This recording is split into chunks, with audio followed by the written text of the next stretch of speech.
Hello, good day, and welcome to Legacy Moments happening live here on Afro 614 Multimedia here in Columbus.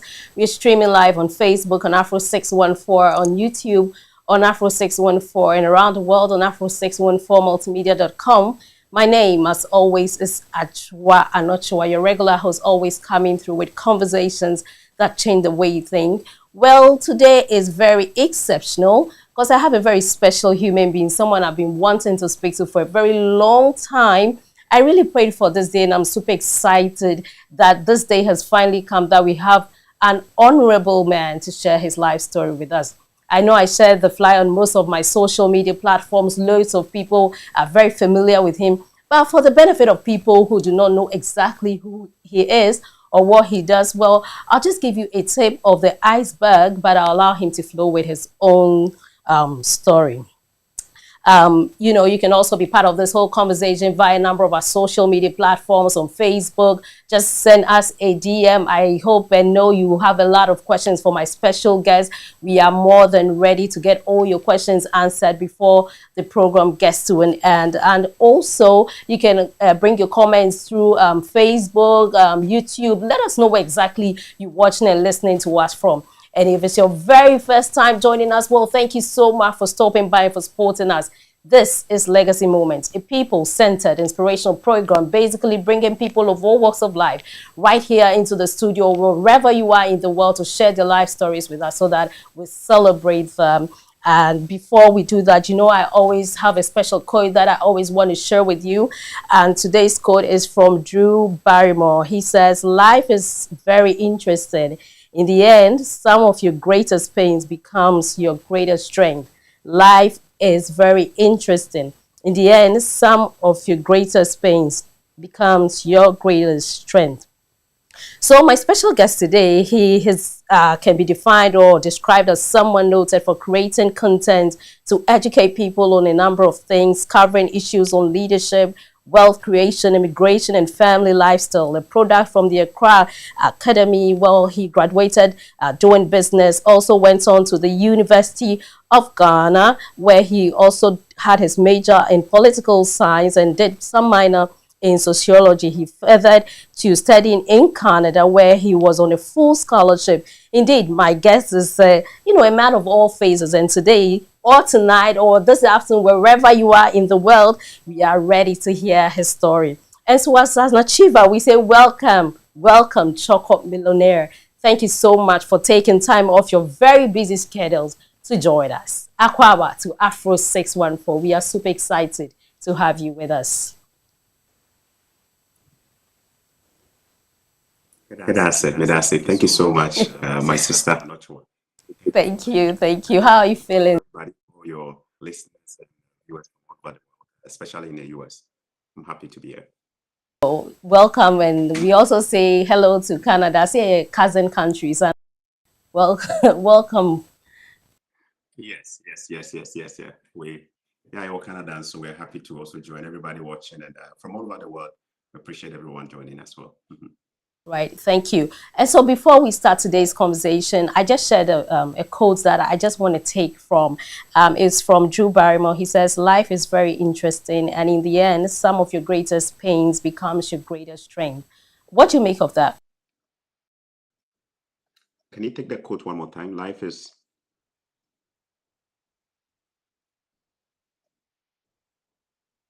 It becomes your greatest strength. I lost you for the last 2 seconds. Life is your greatest what? It says life is very interesting. In the end, some of your greatest pains becomes your greatest strength. Yeah, I life is interesting because uh, it's like a puzzle we keep solving and we never get a clue easily, right? We keep trying so many things, trying errors here and there. But at the end, when we put in the effort and then we do our part of it, after all the hurrah, we sit back and say, you know what, it was worth it. We are able to create some amazing memories, achieve some amazing things, affects amazing lives there. So life is our greatest experiment, and if we go through it well, the outcome is always rewarding. Right, right. And also before, there's one thing I noted about you. You have a signature dress that you keep putting on. I realized that you like to put on the Ghana jersey. Did you watch yesterday's game between the Black Stars and Madagascar? Unfortunately, I didn't, but I heard that Inaki got his first goal there for Ghana, which is good. I've been rooting for him to score, but unfortunately during the World Cup, he couldn't bang in a goal there. But it was good to know that we came through. Yeah, And do you think Ghana have a good chance, going into the World Cup and then even moving further to bring the cup back home? that'd be nice. All right. Okay. So I know the journey to becoming who you are today. I know a lot of people know you as Chorkor Millionaire. Who exactly is Chorkor Millionaire? Because I'm sure someone somewhere will be wondering, hey, Chorkor Millionaire. In fact, the very first time I got to hear your name, I was like, Chorkor Millionaire. Is he a millionaire in Chorkor? Is he giving out money? Like, who exactly is Chorkor? Yeah, I know. The name provokes all kinds of thoughts, isn't it? Choco, can anything good come out of Choco? Anyway, Choco Millionaire is a Ghanaian, born in Mipom in the eastern region. Now, Mipom is a small town on your way towards Mankese. So Mipom is Suknu, Adesu, Esioko, Asikesu, Ade, all those areas there. So it's a small town. I was born there, grew up for just a few years. And then my dad, who was in Accra, working in Accra, will eventually come and get me when my grandmother called and said, you know what, your son is growing, he's not in school, come get him away, he's causing too much trouble. So they got me to Accra, and then we settled in briefly in CMB, in an uncompleted, abandoned place. And then later on, my father found a place in Chorkor. So Chorkor became the place I grew up. So I grew up in Chorkor. Chorkor is a suburb in Accra, in the coastal areas beyond, around the Koligono, Kolibo area there. So I grew up in Chorkor, did all my elementary school in Chorkor, precisely Koligono 3 JSS.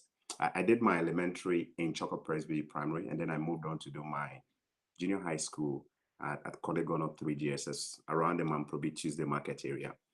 And then from there, I moved on to Accra Academy to do business, and then completed in 2007. 2008, I was fortunate to enter the University of Ghana to do my political science bachelor's there. Okay, let's And then break it. after that, I got Let's break it. I think we are just rushing through it too much, so we'll take it one after the other. So you said you were in your village when your grandma called your dad that you were misbehaving, so they have to come for you, right? yeah. Was your mom with your dad? No, my mom and dad were separated before I could even like be probably around 3 thereabout. They were separated, so I grew up mostly with my grandma, my late grandma. Yeah, and my dad was hustling in Accra, so yeah. All right. And so moving you from your village to Choco, right? And growing up to what school did you say you went to again? I went to Chorkor Presby Primary School. Yeah. Through Did my elementary there, and then from there, somewhere 2001, I was fortunate to enter into Koligono 3 GSS, which was one of the best schools in that area, especially government school. If you take Koligono 3 out, you probably will be looking at Martyrs of Uganda and around the Mamprobi post office, and then also Ministry of Health had also a school around the Kolebu area, the MOH. So those were some of the best schools, but I was privileged to make it into Koligono 3 GSS from 2001 through to 2004.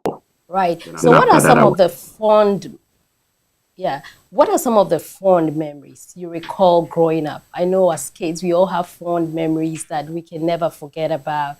What are some of the fond memories that anytime it crosses your mind or anytime you hear something about it, it always takes you back to that very place you some of the fond memories from Mid-Pom, I think as young as I was probably about maybe 6 years old, almost 7 years old, but I was doing stuff. It wouldn't qualify as child labor. I was active, very active in MIPOM. The primary job there, you're either a farmer, a trader, or you are in the trading business there. Most people will buy palm oil from Kede and then process it in MIPOM and go and sell it uh, in Adesu. So growing up, na me treat truck kakra. You wonder, like 6 years old, you're able to 6, 7 years old. But when I look back, I didn't even think it was possible. But I remember doing all those stuff. We'll go, and then the jerry cans and then the gallons and all the drums, we'll be pushing it. We'll come together, we'll push it, and then we'll be paid. And did a couple of stuff trying to just survive. Then I came to Accra. Accra as well, my father didn't have. He was just a transport driver for a small enterprise.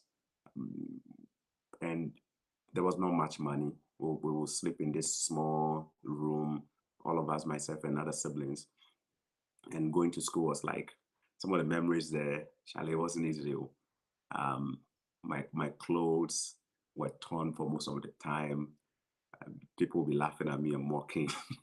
Anyway, my funniest memories too will be my encounter with the Ga language. When I came to Accra, I could only speak Ewe and Tree, because Eastern region predominantly Tree, and then we have the Ewe mess as well. So I could speak only Tree and then the Ewe language. But in Accra, it's especially in the Chorkor area, it's all Ga, mostly Ga. Later on we had Akans coming into the area, especially those who were working in the Cantonment, the district areas, and couldn't find accommodation. They'll come later on and settle there. But it's predominantly Ga. So the Ga language was one of the shocks I had. Like, everybody was just calling everybody Kwe, Kwe, Kwe. And I was like, hey, Charlie, my name is not Kwe. Later on I came to understand that it was just their way of just, allowing you to just, it was pretty nice. My first time seeing the sea, the ocean, I was amazed. I had never seen anything so grand. I was used to the small streams, teacher Mrs. Small, pond or lake, and all those. So coming to Accra and then seeing the vastness of the ocean and wondering, Charlie, it never swallows people.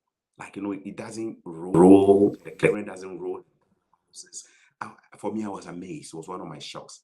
It was like my micro world was just shattered. I was like, I never seen anything like that. By the way, those were the days of black and white TV.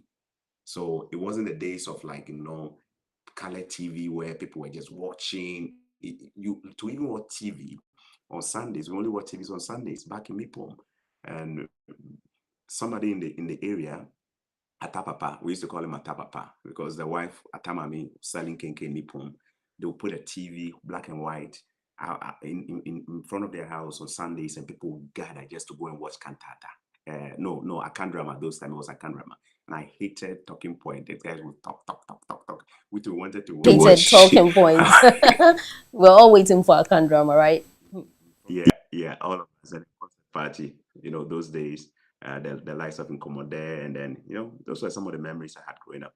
But in Accra, in Chorkor growing up, I think I struggled with the language for a bit, but later on, we learned so fast. I moved straight to class 2, by the way. I must say, I was in class 2 because I was a bit older. So they said, I should start at class 2.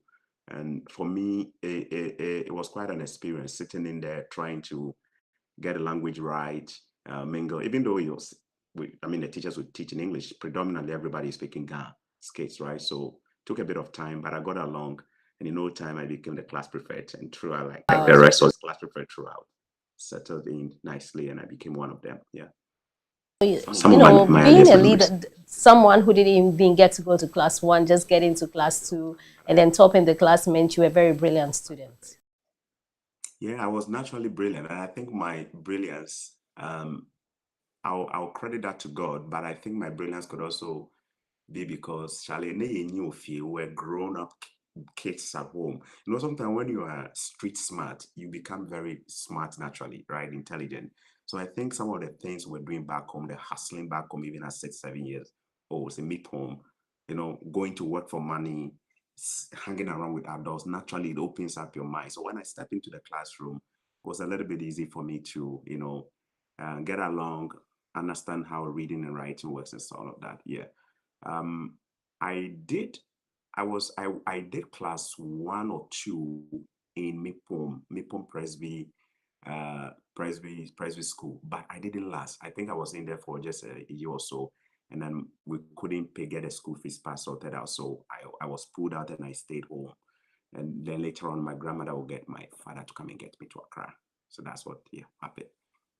Right. So if you just joined me, this is Legacy Moment happening live on Afro 614 Multimedia here in Columbus, Ohio. My special guest today is an exceptional human being, Chorkor Millionaire, and he's sharing his life story with us.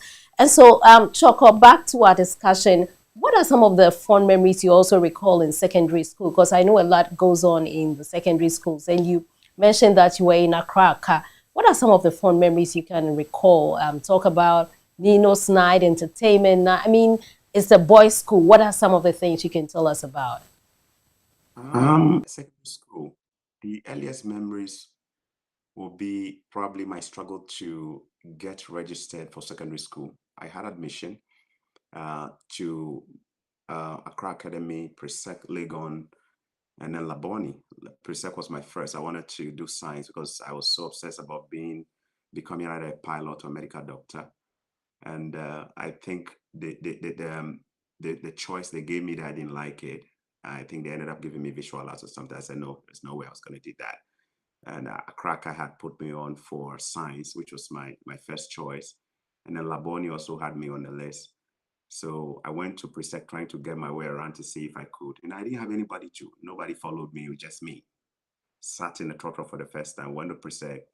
And that was actually the first time ever I went to the Legon area there, and then trying to see if I could get a master and stuff to, see if they can change or switch me to science. And nothing was working, Charlie. If you don't get connection, forget, man, forget.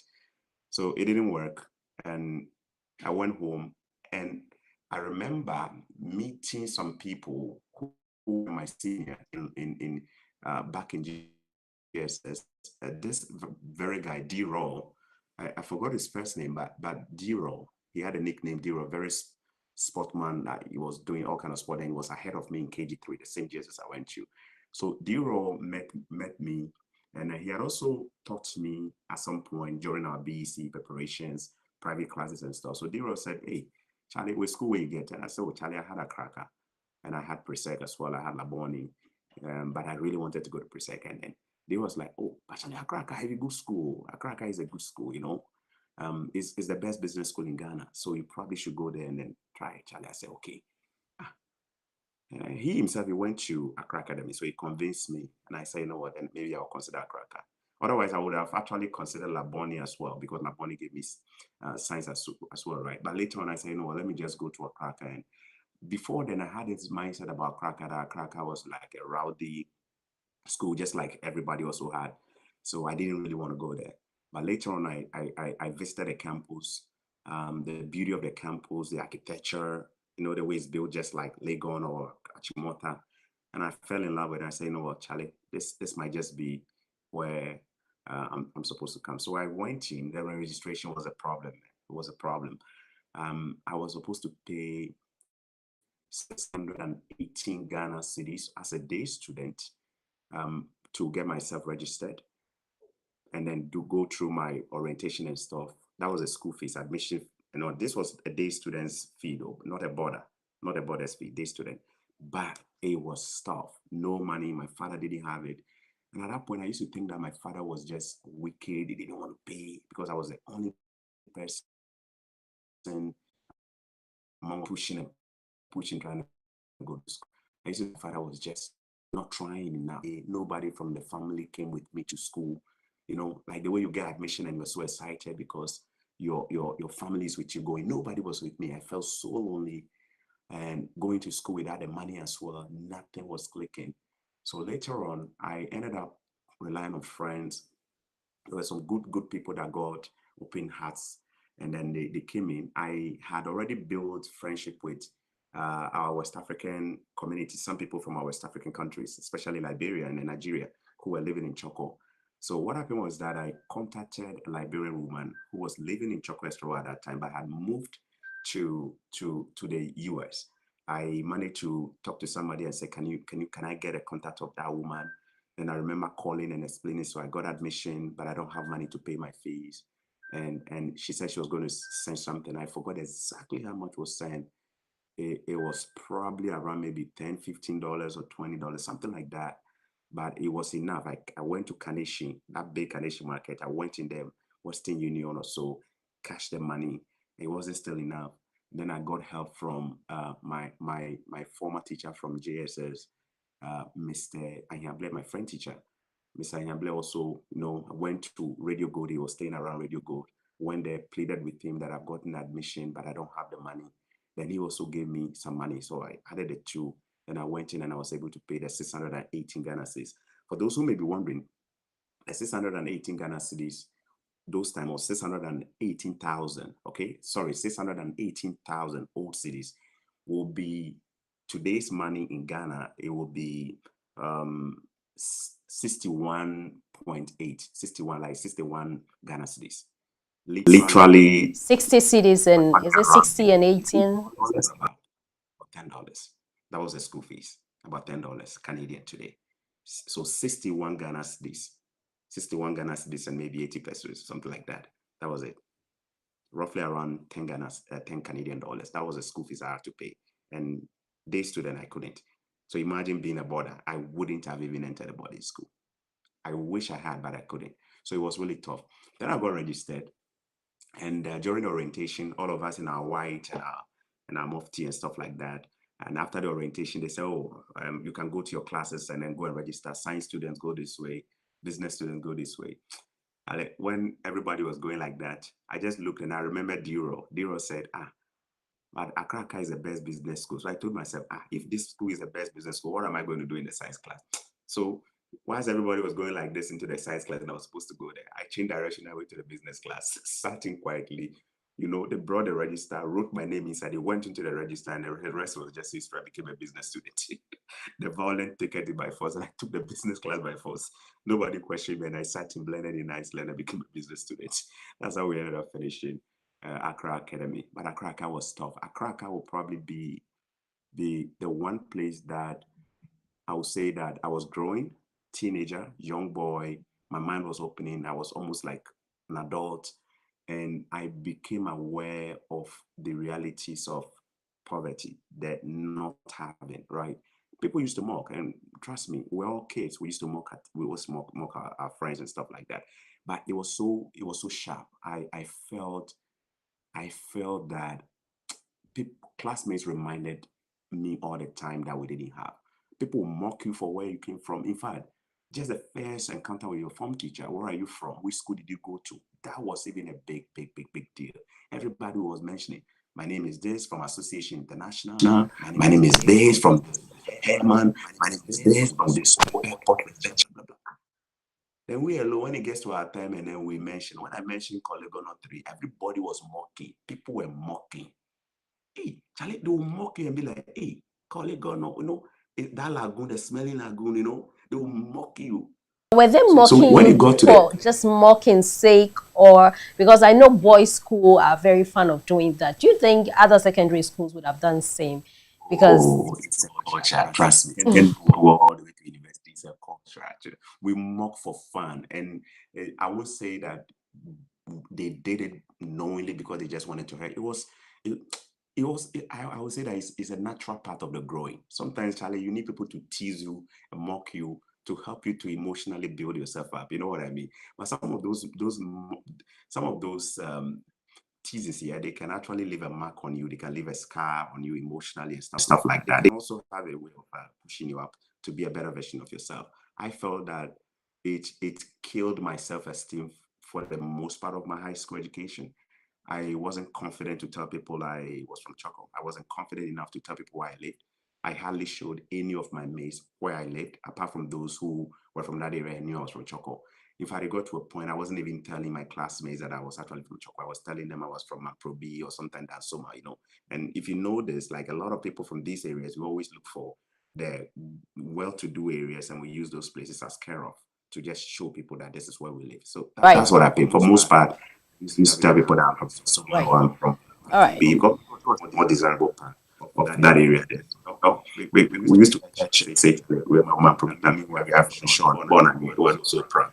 That is actually one of the reasons why I actually have the name Chorkor now, because if I've been able to conquer and slay all these demons on our way or challenges, I'll say, and I've been able to make it this far and I'm still standing tall, I should be able to wear the name Chorkor as a place that should me, as a place that can tell anybody who looks at me that you can also do it. I'm not yet there, but you can also do it. You can also rise through it. Yeah. Through it. And I have some comments coming in. This is from Ivy Dash B, and she says, glad you didn't allow your circumstances then stop you from achieving your goal. Hard work and dedication do pay off in the end. Well done, Chorkor. Right. So there's someone online who wants to speak to Chorkor. Can we have the person online right now? There's someone online who wants to talk to Chorkor right now. Hi, how are you doing? Hello. Hi.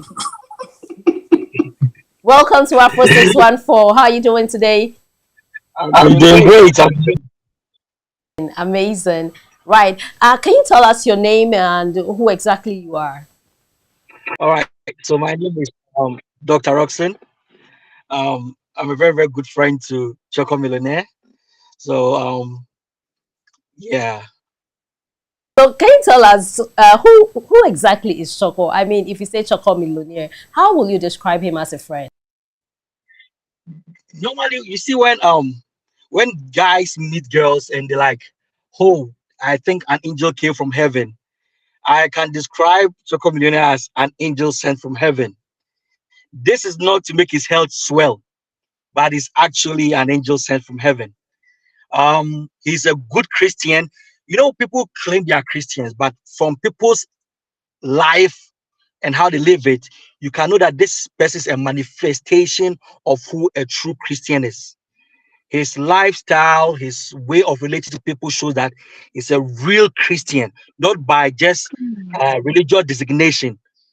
He's very, very, very, very charitable. He gives wise counsel. If there was supposed to be a reincarnation of King Solomon, I would say our new King Solomon in this 21st century is Chorkor Millionaire.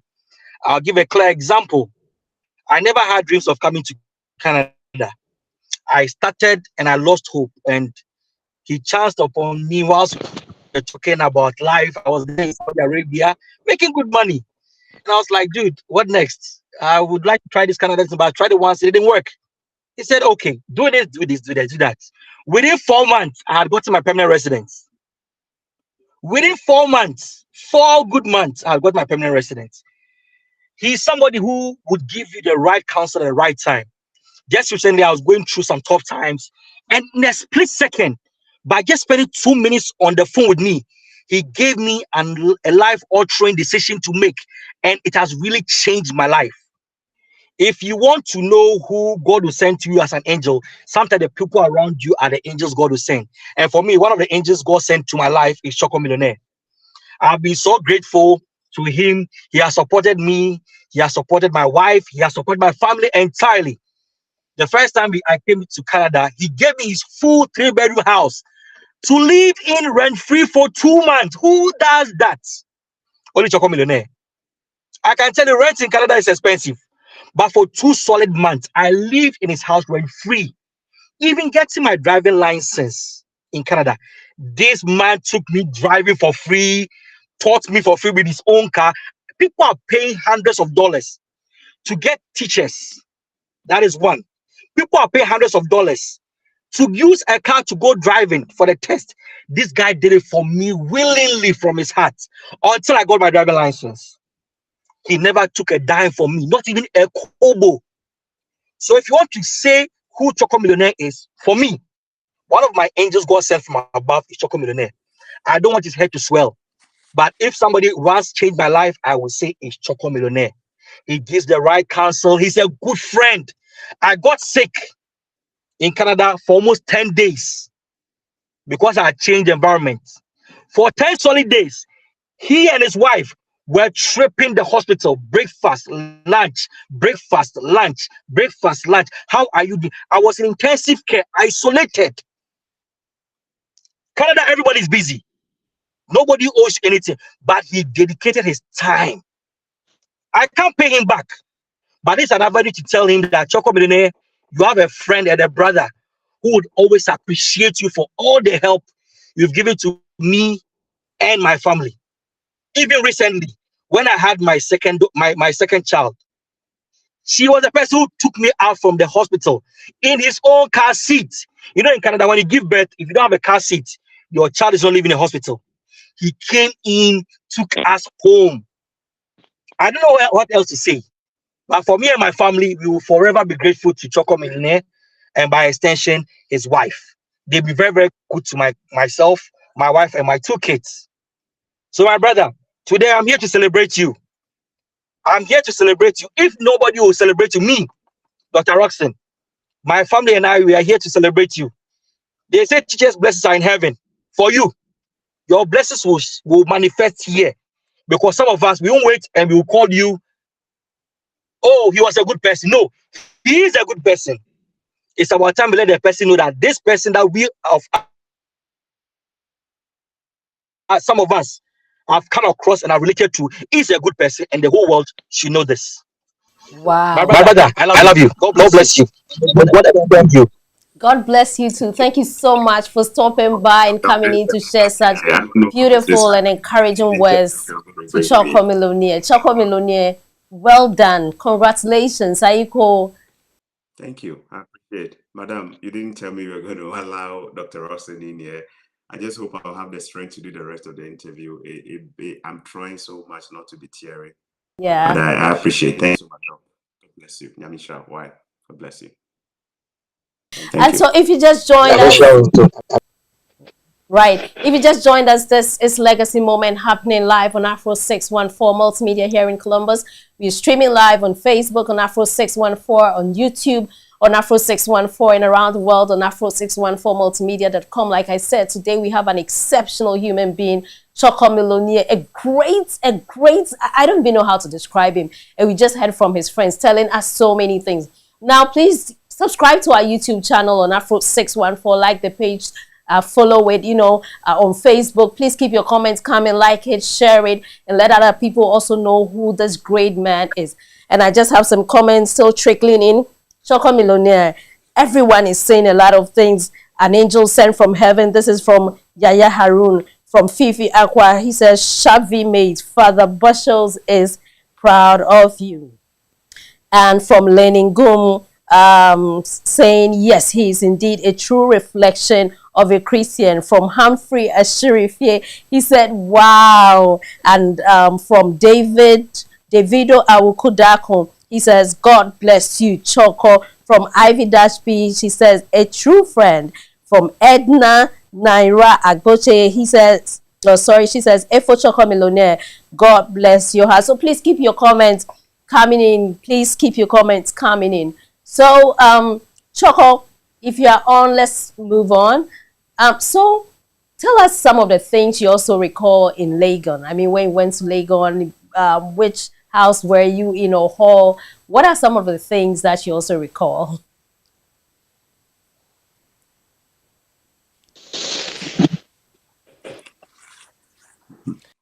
So just before you go ahead, I know there's so much right now. I know your heart is a bit heavy, but we have another person online who also has something to tell Chorkor.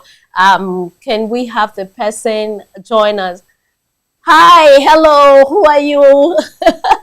Hi, welcome to Afro 614 Multimedia. Can you tell us your name and who exactly you are? I'm Jane. I'm Chorkor Millionaire's wife. Can you guys hear me? Yeah. Yes, we can hear you, absolutely. Yeah, I'm Jane. I'm Chorkor Millionaire's wife.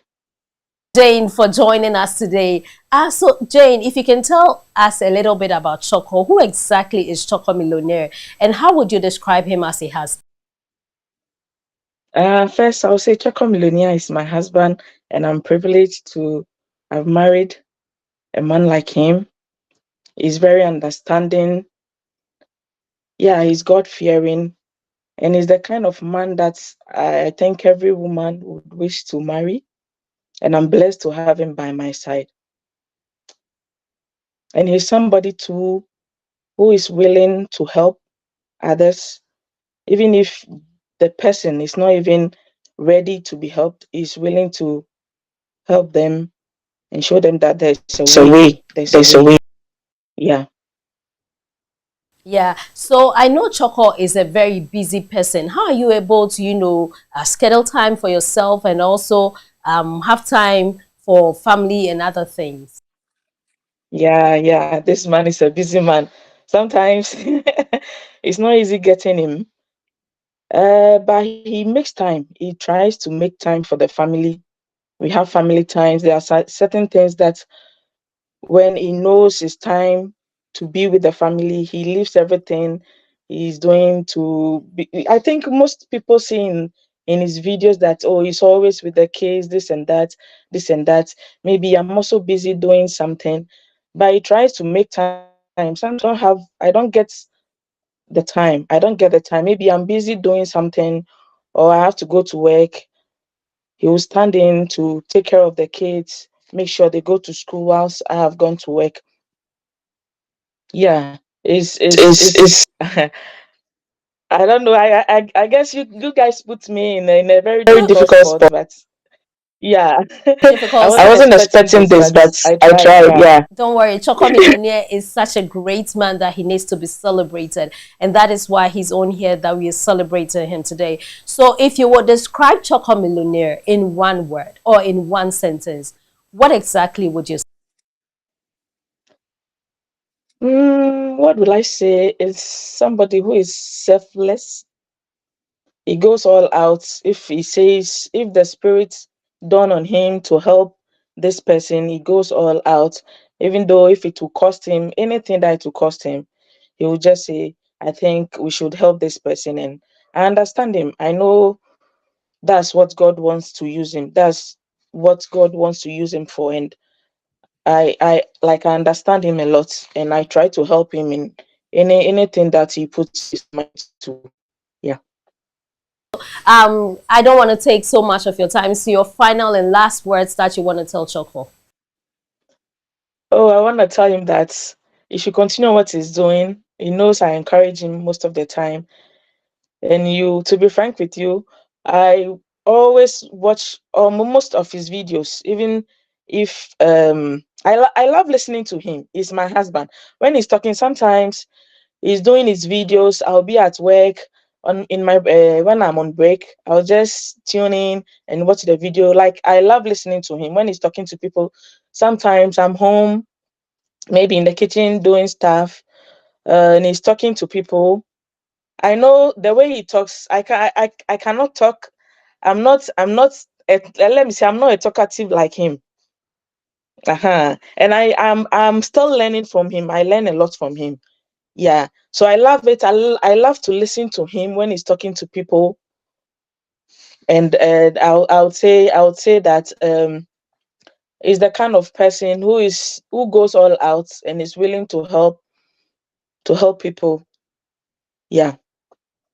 Thank you, Madam Jane, That's That's for all all I'll I'll say. say. yeah, thank you, Madam Jane, for joining us today. I know we really had to pull a lot of strings to get you here, but thank you so much for stopping by and for sharing beautiful words to describe your husband. Definitely, he's someone, a hero that needs to be celebrated.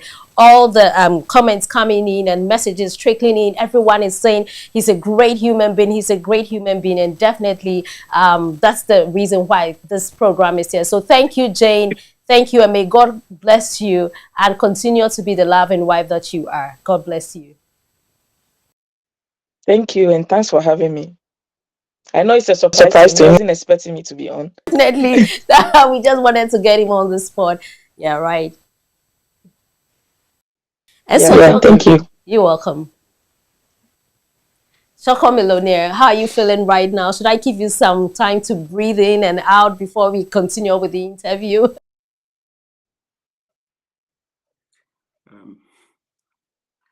I am really shocked. I wasn't expecting this, to be honest. I thought you were just taking calls from, regular listeners, stuff like that. But this is pretty overwhelming. I will do my best to compose my emotions, and then, yeah. I know. I'm so This yeah. was not tough. We still have message trickling in. Yeah. Someone said you made me cry, sir. This is from Al Hassan. Al Hassan from Yaya Harun. He's saying, "Whoever have Choco, believe me, you've already made it." From BJ Selly, he says, "Selfless, selfless, selfless. Jude is an institution on his own." And from Ohneba Nana Enchibwe Siakon, he says, "We are proud of you, Chorkor Millionaire, and may God bless you with long life." From Akachuku in Worry, he says, "Heaven also will celebrate him the more for his work to humanity. Long live Mr. Chorkor Millionaire, your true reflection of light to others."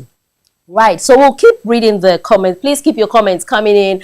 Tune in to Afro 614. If you just joined us, we are live with Chorkor Millionaire, a man was celebrating, a man that a lot of people say very good.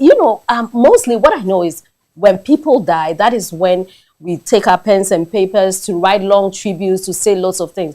But Chorkor, before we began this interview, I just went through most of your YouTube channels, your Facebook posts, and a whole lot of things.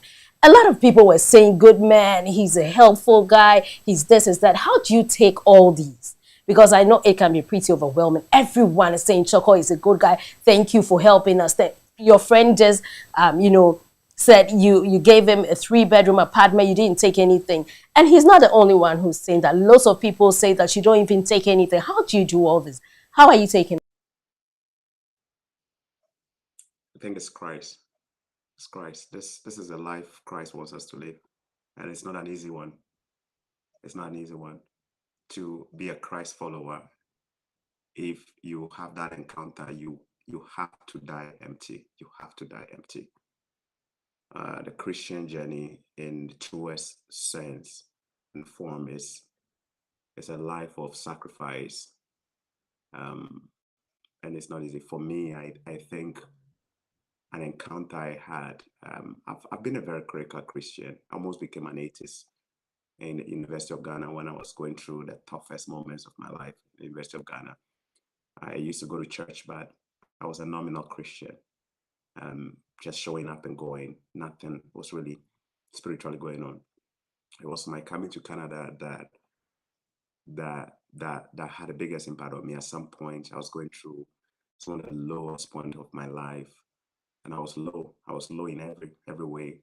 I'd lost my job, and immigration-wise, things were not clicking that time. Losing your job, not things not going, yet you have a master's degree, and you are, for God's sake, in Canada, somebody's dream country. Um, I used to ask questions. I used to ask questions. It wasn't like I wasn't dealing and selling drugs, trying to make quick money here and there, doing stuff. I'm like, Charlie, we're playing hard. We're working hard. We're putting in the hustle. What I thought could be the reason. To be honest, I asked questions in my mind, and through those moments, God showed up for the first time. I had an encounter, and I've never been the same since. I've never been the same since. But what I got from that is that it's easy to be a Christian and not have that profound encounter. Those who do, they never remain the same. That is a fact. You never remain the same. I experienced God in the hours of dawn. My wife was sleeping, lights were off. And when I heard that voice 3 days in a row, I knew God was speaking to me. And from that time, I just had a sense of fulfillment, peace, even though it wasn't like material transformation right away, but I had that sense. And what I noticed was that in the years to come, God was gradually transforming me, working on me in different ways. And that is the kind of transformation that is so significant. When you become a Christian and you really have that encounter, it's not instant. It takes time. You have to grow spiritually. And for me, it is a big, the one experience that has made all the difference. All of a sudden, my heart just, and I started undergoing all those changes. My thought process was as if I had just gotten a portion of wisdom and I was just taking it in every day. But I realized that this is not me. My eyes were just receiving some kind of opening, you know, and I began developing a new appetite. And to answer your question, when people pour this, you know, testimonies over me, what does it do? A part of me sometimes wants to feel like it's about me, but I'm always reminded by the Spirit that it's never about me. And there was a time that my pastor in church preached a message, Pastor Dan Sheffield, and it had this big impact on me. He made me develop a new understanding of what it means to be a practical Christian. Romans 12 says, I beseech you, therefore, brethren, by the mercies of what? To present thyself as living sacrifices, holy and acceptable. And when you look at what it means to present thyself as a living sacrifice, it goes beyond showing up on Sundays or singing. It goes beyond just 2 hours on Sundays and Bible studies in between. Your whole body has to be a life of worship and a testimony. Your deeds, your actions, your utterances, everything, even in our imperfections, just striving to be Christ-like, Christ-like. And for me, what people are seeing is just my effort to try and present my worship, my body to God as a worship. That is what people are seeing. So when people look at me and they go like, this guy is exceptional, I just, in my head, I'm like, no, they need to experience Christ. Because when you experience Christ, automatically you will be. You will be.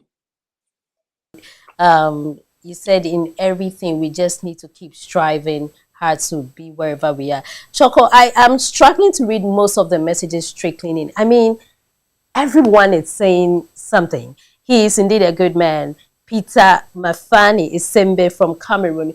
And you seem to have followers from all over the world, not only in Ghana. Everywhere in the world, everyone's saying good things from BJ Sally, the Vandal fraternity is proud of you, true son of the land, Commonwealth. This is from Charity Apam Osei. She says, this is what Christianity is all about. Definitely charity. May heavens reward you. From Emeka Enide, you were one in a million. Now, Choco, I know most people thought you were a Nigerian. I mean, even for me, initially, I thought you were a Nigerian before I got to learn that you were Ghanaian. What exactly do you think account for this? Why do people associate you with a Nigerian rather than being a Ghanaian? Oh, that's a good question. The early days of my channel, I used to get a lot of flack from even Ghanaians. In fact, there was one that really got me. I had to block the person because it was really, he got a rough part of my emotions. This man, he was living in, I think he still lives in,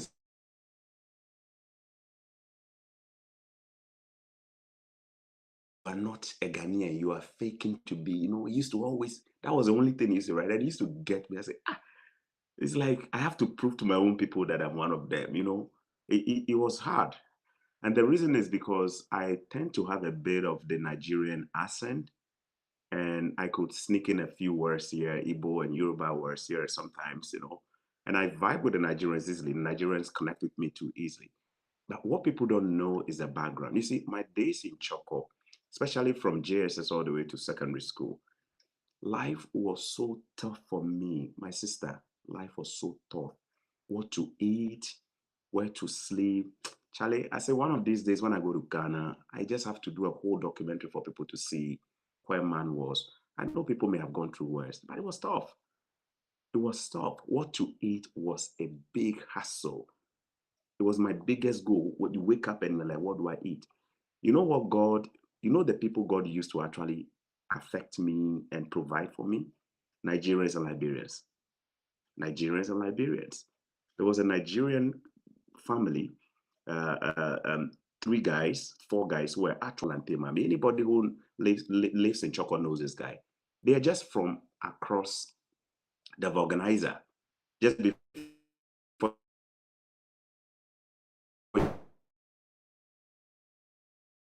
you get to Asase, Andy, a Nigerian. Andy and his brothers, Christian Eze, and then Arinze, and then Kingsley Aloma, who is now in Yeji. selling outboard motor parts. These people were just people who were so nice. They are Igbos, by the way. They openly accepted me. You know, I will go there trying to help them, run errands for them. And in the process, I will be hoping and praying that, you know, some of their food would reach me and they will feed me. They will give me food. They never discriminated. You know, I will go to their house, go and watch Nigerian movies. Those days when Nigerian movies used to be the thing, you know, I would go to their house, and their house was so close to mine. They never sent me home. In fact, it got to times when, after watching the movies in the night, I will pretend like I'm sleeping, just hoping that they will not send me away. Because the truth was that, Charlie, there was no home. Home was not home. It wasn't a sanctuary. It wasn't a place I would have wanted to go to. And they will not sack me. They will let me sleep on the carpet on the floor before I realized, Charlie, nah, they actually. So that was why I picked, to be honest with you, that was why I picked my Nigerian vibe. By rolling with them for 3-4 years, you naturally end up speaking like them. You eat their food, I eat my Igbo food all the time with them. That was where I got it. Then the Liberians, there was a refugee family that came from Liberia, sought in the Bujumbura camp, and then later moved to Estrao. They are just across from the Agrata Herbal Center in Estrao. I also just bumped into them at some point, you know. I think I was walking by if I and the man was trying to buy fish from a Chorkor, someone, a woman that was a trader who was selling fish, and I think they had communication barrier there, you know, the guy and then the English. Sometimes it's a bit of a problem. So I ended up coming in and translating the English of the Liberian man to the Ghana woman's. They got a business done, fish was sold, and then later on he said, "Oh, Charlie, you're a brilliant guy." Showed me his house. I ended up visiting. And the visiting tend to, you know, my daily bread avenue. So early morning, I will go there, where they go sort me out. You know, in the afternoon, I'll go there, palm butter with, you know, put topogi. They'll be serving me rice with cassava leaf stew, pig food. I started eating. And as time went on, after 3-4 years of hanging around with them, literally after school, I'll go to their house. Why was I going there? That was where I was getting my food. And by just being with them, I just ended up picking the Liberian accent too.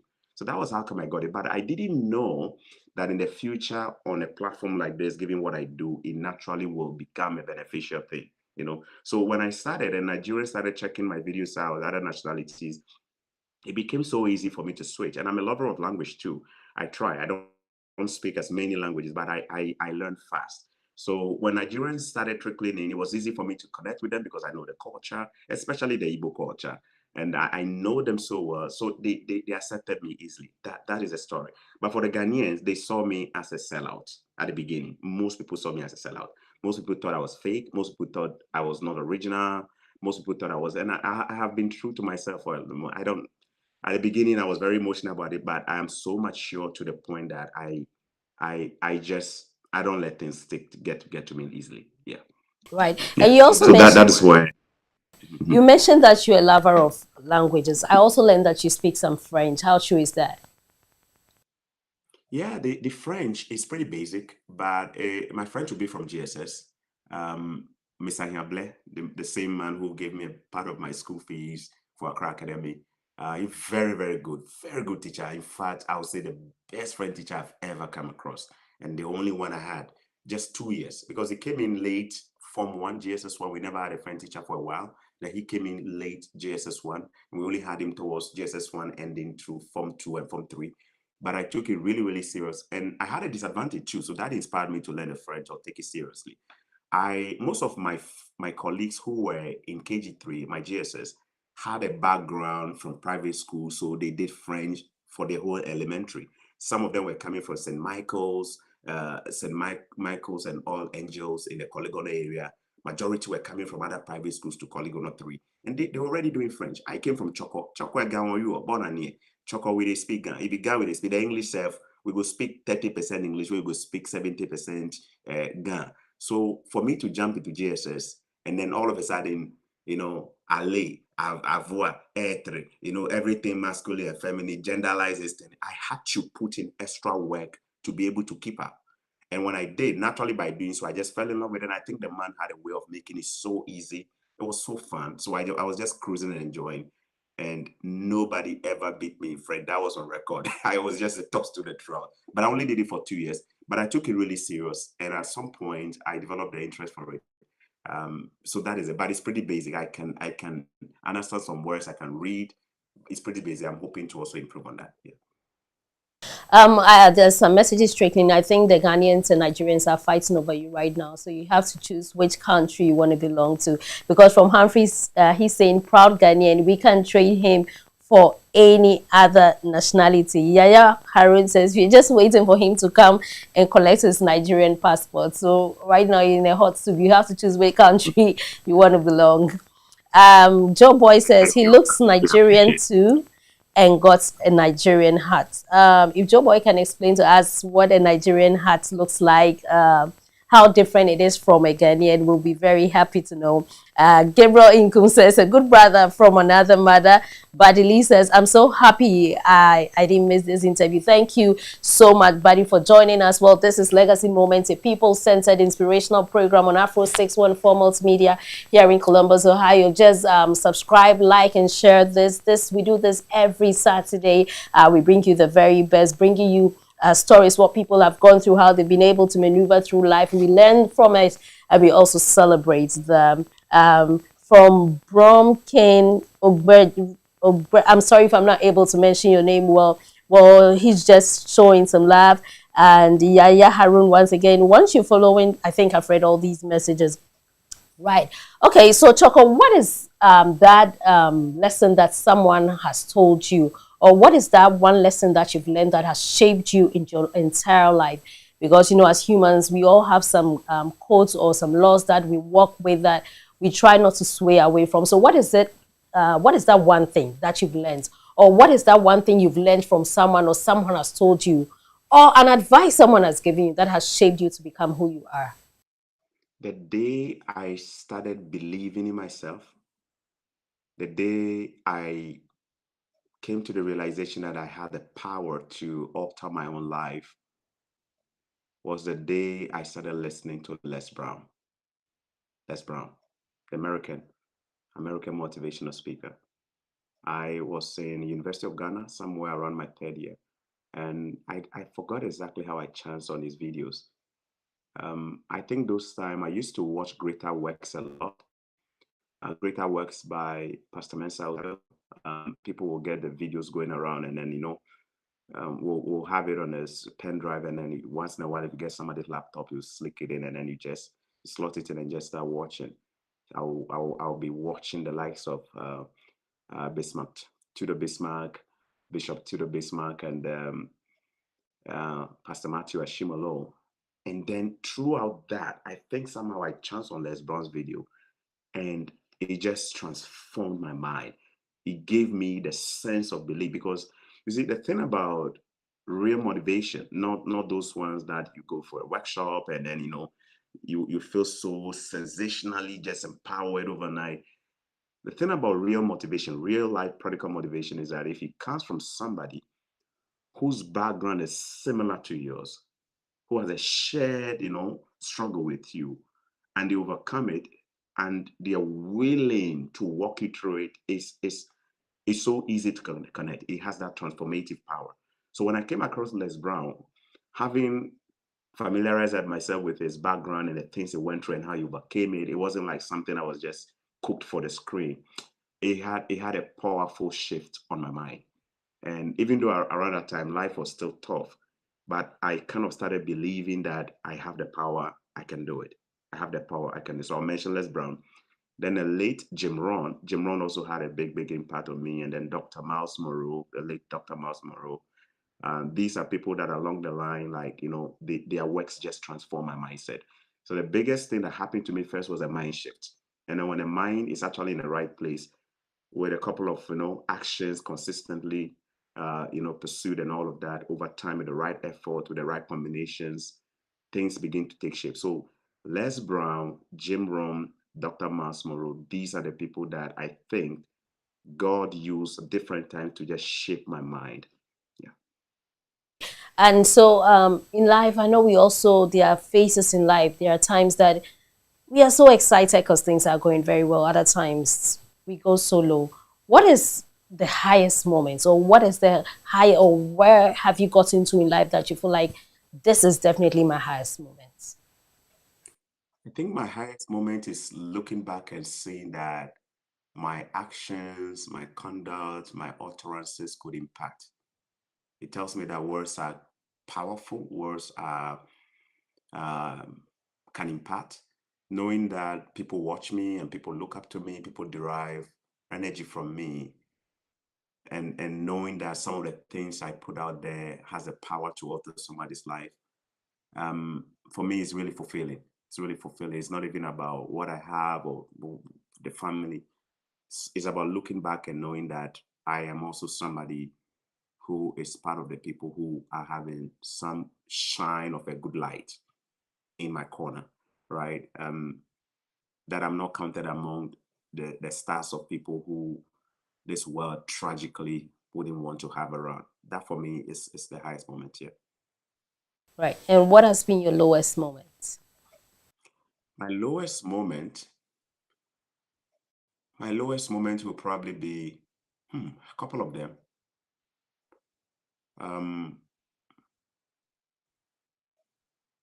my lowest moment will be probably my experience with my father. I grew up struggling to, my mother was not in the picture for the most part, just because of how things turned out between my mom and my dad. And grew up around my father, my grandmom, who is passed on. I think there was this gap. There was this gap. I struggled. I struggled to accept that my father had me at heart. I felt that for the most part he was just absent emotionally, was absent in different ways, not just financially. So there were times when I really needed, that embrace, that fatherly presence, and it wasn't there. So growing up, I had this scar on me, this low self-esteem growing up, and I wish he was a different father. At a point, there was a gap, huge gap, maybe a big valley between me and my father, that he became like number one enemy in my mind. I was like, you know, it was real bitterness, real bitterness. It was during my University of Ghana day. I think I had just finished University of Ghana, and I had a privilege of teaching some distance education students. One of them happens to be a pastor, Pastor Tamaklo, if he happens to watch this video. Um, he didn't know anything about my story. I had never told this man my story. I was in Kumasi, Sueboa, and then on around Christmas, I think it was Christmas, December 20 something, and he called me. He called me and said, look, he had this revelation he wanted to tell me. And he said, look, I know you have a lot against your father. That's the message he got. He wanted me to forgive my father and just to let go of the bitterness. And he gave me some scriptures and said, you know what, until I let go, I will be holding back so much blessings from God. It was tough. It was tough. But at a point, I had to make peace with myself, make peace with God. Forgiving. The toughest part is when you feel wronged by somebody and the person does not even recognize it or does not even see that they've done that. You know how it feels like somebody has really stepped on you, hurt you so bad, and you feel that they owe you an explanation. They have to give you, and they don't even recognize, they don't even see it. That was how it was. I felt like my father didn't, even as of now, he still probably doesn't even see the many ways that he's probably offended, not just me, but my siblings. He just doesn't see it. But because of my level of spiritual insight now, or the kind of insight I have now, I know it's just a state. I've forgiven him. For To be honest with you, forgave him, confess, made peace with God, forgave him in many ways. But those moments were some of my lowest moments, and I think it had an impact on me. And for any young man who is watching me, sometimes the experiences we have in the past has a way of rubbing off on us and affecting the decisions we make. There are many kids today who have gone through some of these rough moments with families, parents, or anybody they've been around, and they need a moment of healing to make peace with themselves, their soul, their inner self, and they never get a chance to have that closure. And they move on and transfer the anger, the wrath onto other people, you know. And it is the most dangerous part, that I could have turned out to be maybe a worse form of my father, especially in my mind, the way I viewed him. I could have gone on to be a worse form, also do the same thing for other people. If not for anything, I may even assume that he also got it from his own father. Because there were times when I used to complain and say, Daddy, you're not really there for me. You know, I need this, at least to show up at the PTA. Never had anybody attend my PTA. You know how it feels? My whole life. I'm saying this not because I want to shame my father. My entire life as a child growing up, never did I have any member of my family attend my PTA, Parents Teacher Association meeting. I was always getting billed. I was billed for not having parents attend, right from primary school, JSS. Everybody knew this class prefect. His parents never showed up. Nobody in the family. There was always an excuse. There was always an excuse. There was always an excuse. So growing up and going through this, and then sometimes hearing him, I'm not saying this for those who may get it wrong. I'm saying this because I really want us to be conscious of the fact that our actions and our inactions may have consequences on the next generation, right? I used to hear him tell me that he never had this, what I'm asking him to do. That my own father, like meaning my grandfather, never sent him to school. He never went beyond middle school, So why, those kind of language. So your grandfather didn't do it for you. Okay, your own father didn't do it for you. So now I have to be a victim of the same cycle because he didn't get it. Right? Sometimes it's a lack of wisdom to let our kids know that it's not like we are wicked and we don't want you. Now, given where I am now, I now have a better understanding that he didn't really have it. Physically, financially, he didn't have it. But there could have been a better way. Is it sometimes parents think that the only thing kids are looking for is financial or material things, the school fees, the clothes, the food. Sometimes kids want more than that. Sometimes they want a non-material thing, the love, the embrace, the physical presence, the emotional presence.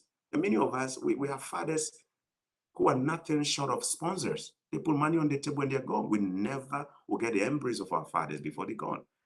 That was what I felt. It was one of the lowest moments. It really affected me. It really, really affected me. In fact, at some point, I didn't care about the kind of father. I could have gone on to impregnate so many people and also end up maybe doing.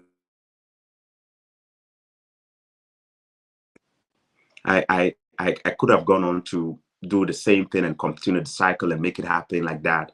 But at some point, God has his own way of doing it. Rather became my strength. And I promised myself that I will be a different kind of father. I want to be a father that people will look at, project the kind of fatherhood of, that the Bible really talks about. I do my best. I say, Lord God, give me that heart to be a better father. One of my lowest moments. Then the second lowest moment was in 2017 in April, May 2017. When I wouldn't say I lost my job. I walked out on my own job, my factory job that I had at that time. That was actually the time that I had a spiritual encounter. I had just lost my job by walking out of it, factory job. Things happened. I felt I was being targeted by my supervisor. He was always putting me on the most difficult part of that factory line. It was always me. Just say, Papa na I say no mpe masem. They be I know they share the hardest part of the line. Factory job. He's always taking me on that side of the line. Very difficult. I felt the guy just didn't like me.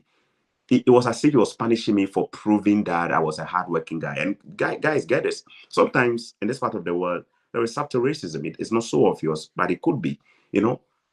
We as Black people are seen as very hardworking people, physically, machoistic. And sometimes when we work, we put in so much just to impress. We work as hard as, twice as more as other people, especially on the manual jobs, the general labor jobs, the labor-intensive jobs. And sometimes those things may be seen as our not knowing our value. We get abused. We always get. That's what happened. I felt the guy was just punishing me because it didn't make sense that he wasn't rotating. There were people who were there doing this job before I came. All of a sudden, I was the only person on that hardest part that nobody wanted to be. And it was every day. So one day I went in and, I had a bad night doing my taxi driving as well. I was doing night taxi driving and working in the factory in the day. And that night of taxi driving, Charlie, some customer didn't pay me. I had a whole night of bad driving experience, customers not paying me. Those were the days before Uber came in. So me not making money that night, using my fuel and almost making nothing, going to sleep for less than an hour and having to work in the morning. I was already, Charlie, I was already on the edge. I was ready to I said, look, today when I go in, if this man sticks me on that side, I'm done. And exactly that happened. So I was done. I driving on the highway back. I had gone in at 7 a.m. By 9:15, I was out because I had quit my job and driving down. And I was asking myself, what the heck did I just do? Charlie, you don't get your PR yet. You haven't gotten your permanent residence. So you need a job to keep yourself going. You have a whole lot of stuff to do. That was when I came home and I was like, things. And then the next day, the car that I had at the Lantra was involved in an accident. I wasn't even the one driving it. Charlie, it was like a slideshow of tragedy. Yesterday, bad. Today, another horrific news. And I was so low. I started questioning myself, like, what at all is going on? At least I have a master's degree in Canada.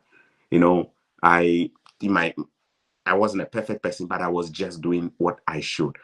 It was so low. And I think a lot of immigrants go through this. The first few years, look at me, I came in 2014, but I was feeling this in 2017, 3 years into Canada.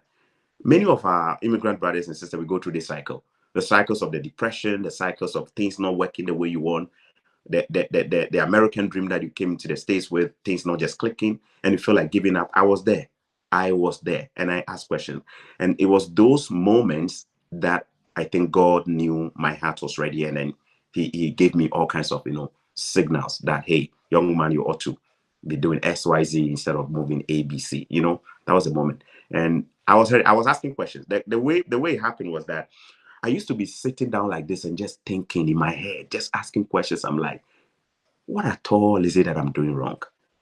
The school I go some, the masters I do some, the visa I get some, the hours I do taxi, I work for greenhouse on the side, I do factory job on top, I do laundry work for this other place. 24 hours. The Bible say work hard. A lazy man becomes poor. I wasn't slumbering. I was working as hard as anybody else. Is that not a blueprint for becoming wealthy?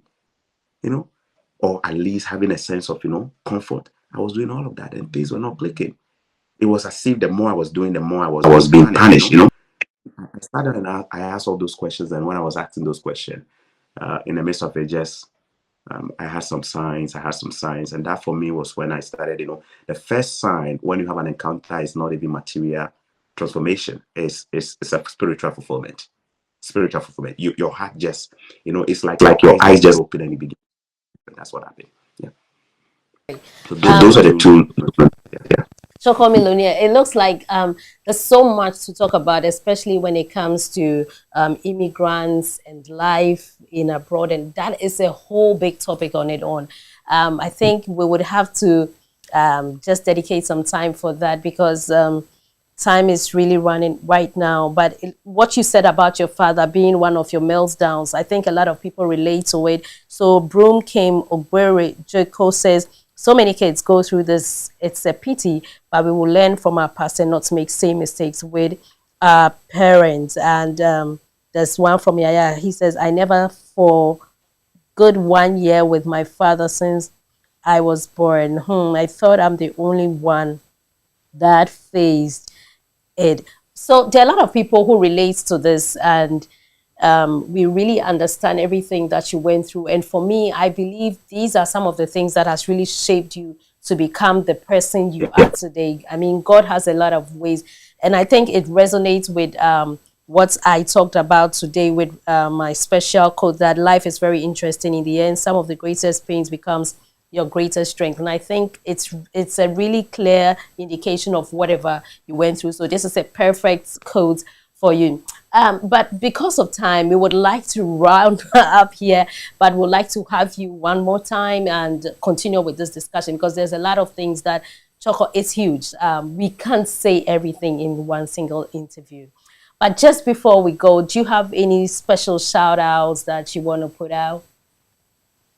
Wow, shout out to Berlin Kum, who is my brother from Chorkor. God used him in different ways to also helped me be when I completed secondary school.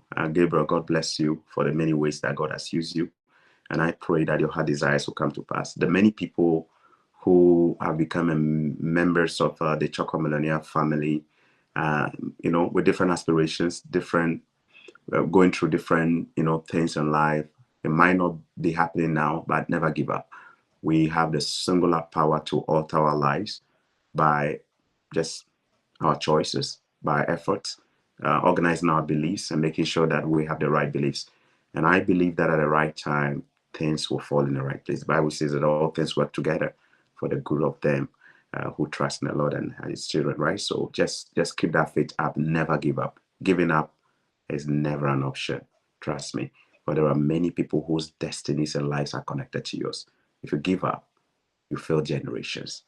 If I had given up, I would have failed not just my wife, I would have failed my daughter Joanna. I would have failed my son John Henry. I would have failed the many people who are connected to me today. But I persevered. It's a tough one. But you see, when you go through that refinery, when you go through that fire, when you go through it and you come out, it's so sweet. It's so sweet because you realize that this life is not promised to be free of trouble. The trouble sometimes form our character, it shapes us, it makes us resilient, it makes us tough, rugged. We are in winter. We're approaching winter. The leaves, the trees are always almost withered away, isn't it? But it is through this moment that in the spring of life, the tulips begin to blossom and everything begins to bounce back again. So it's not going to be tough, but remember, you are born to be great and there is greatness in you. Surround yourself with the best people.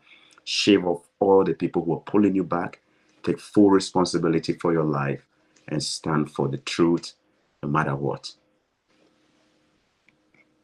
Much. I love those words. You were born to be great because there's greatness in you. Thank you so much, Chorkor Millionaire. In fact, there's so much messages. I can't read anything. There are a lot of people who want to come on and share their experiences. So we'll just give them another opportunity, say next week, for everyone to come on and say those special messages that they want to tell our dear brother, Chorkor.